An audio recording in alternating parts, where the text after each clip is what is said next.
beberapa desa gelar pilhut. Camat Tombariri imbau warga dukung calon terpilih. Dari 5 desa yang ada di Kecamatan Tombariri, Desa Mukupa, Desa Tambala, Desa Ranuangko, Desa Borgo, dan Popo.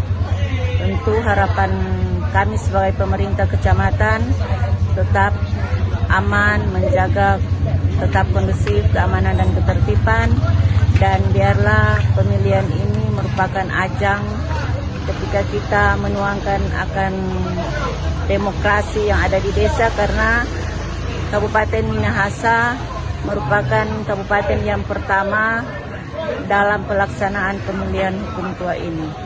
Sebagai harapan ketika ada calon yang terpilih, orang tetap dukung bersama untuk kemajuan kelanjutan pembangunan yang ada di desa, dari 5 desa yang ada Kecamatan Tombariri sampai ke tingkat Kabupaten Minahasa. Orang semua bersaudara, Tuhan memberkati.